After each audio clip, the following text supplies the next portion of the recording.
Patay ang isang driver habang kritikal ang isang taong gulang niyang anak matapos salpukin ng dump truck ang kanilang kotse sa bahagi ng Gerona, Tarlac. Damay rin ang ibang sasakyan nang mawala ng kontrol ang truck. At nakatutok si Van Mayrina. Sa video na kumakalat online, makikitang yuping-yupi ang kotseng ito na nakahambalang pa sa daan. Kita pa ang 3 pasahero, ang duguan at walang malay na lalaki, ang babaeng inaalalayan palabas ng kotse at isang batang kinarga sa gilid ng sasakyan. Kasunod ito ng malagim na disgrasyang kinasangkutan nila bandang alas 8 ng umaga kanina sa barangay Parsolingan, Gerona, Tarlac. Sa investigasyon ng pulisya, sinalpok ng isang dump truck ang kotse. Nawala ng kontrol ang driver ng truck dahil sa hindi pa matukoy na mechanical problem.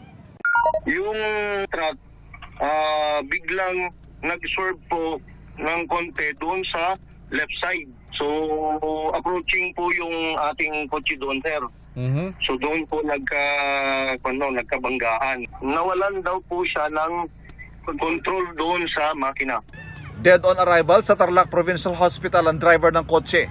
Nasa intensive care unit ng parehong ospital ang isang taong gulang nilang anak na babae. Ang ina, ligtas at walang tinamong sugat.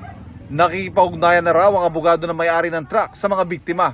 Sa isa pang viral video, makikitang may iba pang nadamay na sasakyan, pati ang tricycle na halos mayupi na rin matapos maatrasan. Patag at diretsong highway na pinangyarihan ng aksidente. Ang highway talaga ng Gerona, sir, ay accident prone talaga yung area na dyan. Ang tendency talaga matutulin kumpara sa mga ibang lugar. Hawak na ng pulisya ang truck driver habang patuloy pa rin ang investigasyon sa insidente.